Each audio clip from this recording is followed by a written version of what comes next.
That's what I said. Slick back. No, nigga, I'm a pimp named Slickback. Pimp named Slickback. Pimp named Slickback. Nigga, are you deaf? I'm a pimp named Slick. Assalamualaikum warahmatullahi wabarakatuh. Perkenalkan, nama saya Farida Amalia dengan nomor NIM 202186290016 dari Prodi Ekonomi Syariah kelas 5A dari Universitas Yudharta Pasuruan. Akan sedikit menjelaskan tentang materi pasar modal syariah di Indonesia. Berikut penjelasannya.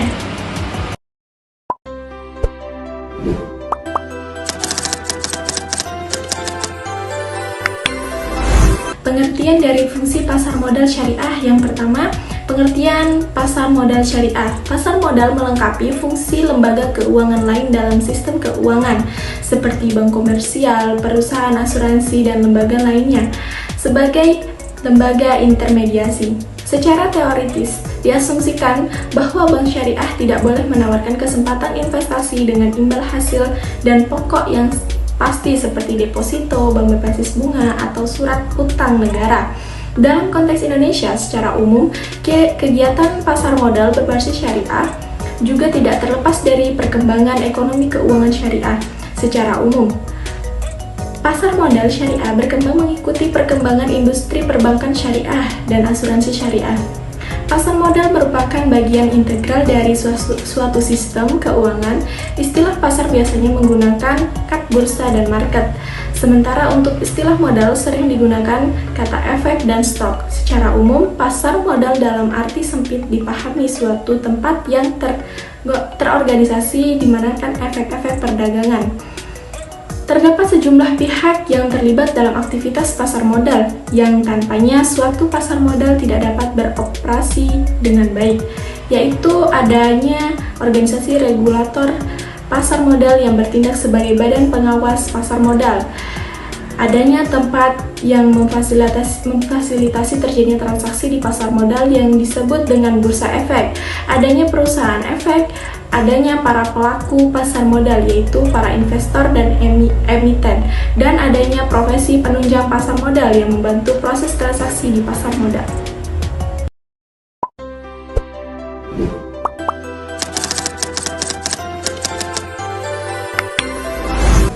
Yang kedua, ada peran fungsi pasar modal syariah. Pasar modal sangat berperan penting dalam meningkatkan efisien sistem keuangan dan merupakan salah satu lembaga intermediasi keuangan yang vital dalam perekonomian modern. Alasan kehadiran pasar modal dalam sistem keuangan yakni kemampuannya dalam memindahkan dana dari unit yang kelebihan dana kepada unit yang kekurangan dana dalam suatu perekonomian. Secara teoritis, pasar modal menjalankan dua fungsi simultan, yaitu fungsi intermediasi dan fungsi keuangan. Fungsi intermediasi ekonomi pasar modal dijalankan dengan mewujudkan pertemuan pihak yang memiliki kelebihan dana dengan pihak yang memerlukan dana. Adapun fungsi keuangan pasar modal dilaksanakan dengan memberikan kemungkinan dan kesempatan untuk memperoleh imbalan bagi pemilik dana melalui investasi. Peranan berdasar pasar modal secara umum bagi perekonomian adalah antara lain yang pertama, memberikan kesempatan bagi penabung untuk berpartisipasi secara penuh dalam usaha bisnis.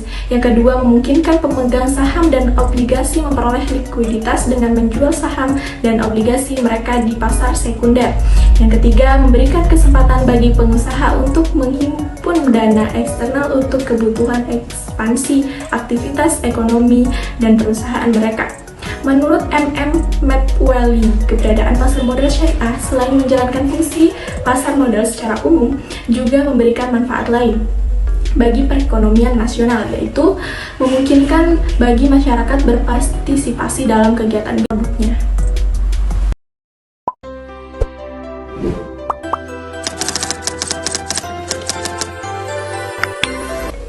Baik, selanjutnya ada dasar hukum pasar modal syariah.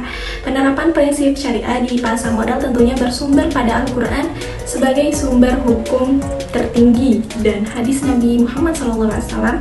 Selanjutnya dari kedua sumber hukum tersebut, para ulama melakukan penafsiran yang kemudian disebut ilmu fikih sebagai bagian dari sistem pasar modal Indonesia.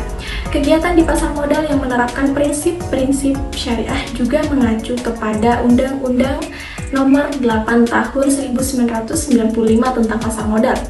Selanjutnya ada prinsip-prinsip pasar modal syariah. Kegiatan pembiayaan dan investasi keuangan menurut syariah pada prinsipnya adalah kegiatan yang dilakukan oleh pemilik harta atau investor terhadap pemilik usaha atau emiten untuk memberdayakan pemilik usaha dalam melakukan kegiatan usahanya yang pemilik harta atau investor berharap untuk memperoleh manfaat tertentu.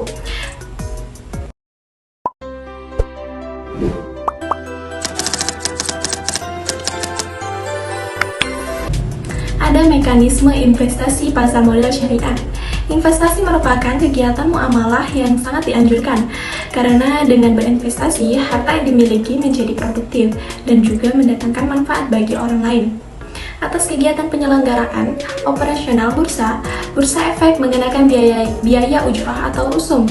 Lembaga keliling yang menjamin LKP adalah pihak yang menyelenggarakan jasa keliling dan menjaminan penyelesaian transaksi bursa atau disebut inovasi atas perdagangan efek yang dilakukan anggota bursa. Pelaksanaan inovasi ini dilaksanakan berdasarkan prinsip hawalah bil ujrah. Oleh karenanya, LKP menggunakan biaya ujrah rusum keliling dan menjaminan dari anggota bursa atau keliling atas jasa yang dilakukannya. Perdagangan efek bersifat ekuitas di pasar reguler bursa efek adalah kontrak jual beli efek yang dibuat oleh anggota bursa efek sesuai dengan persyaratan yang ditentukan oleh bursa.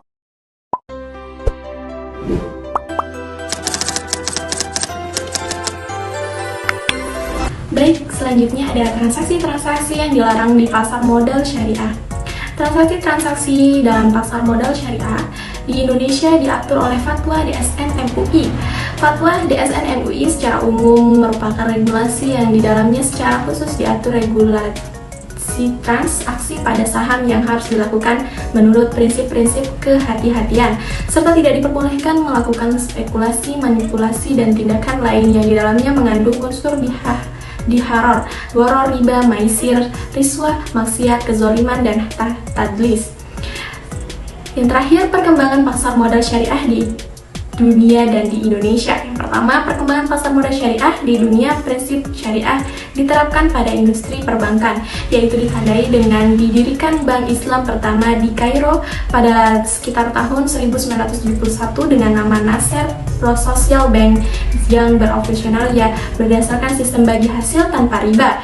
Berdirinya NSB tersebut kemudian diikuti dengan berdirinya beberapa bank Islam lainnya seperti Islamic Development, Bank IDB, dan The Dubai Islamic pada tahun 1975, Faisal Islamic Bank of Sudan, dan Kuwait Finance House tahun 1977. Yang kedua, perkembangan pasar modal di Indonesia sekitar awal abad ke-19. Pemerintah kolonial Belanda mulai membangun perkebunan secara besar-besaran di Indonesia. Sebagai salah satu sumber dana adalah dari para penabung yang telah dikerahkan sebaik-baiknya. Para penabung tersebut terdiri dari orang-orang Belanda dan Eropa lainnya yang penghasilannya sangat jauh lebih tinggi dari penghasilan penduduk pribumi. Atas dasar itulah maka pemerintahan kolonial waktu itu mendirikan pasar modal. Sekian dan terima kasih. Kurang lebihnya mohon maaf.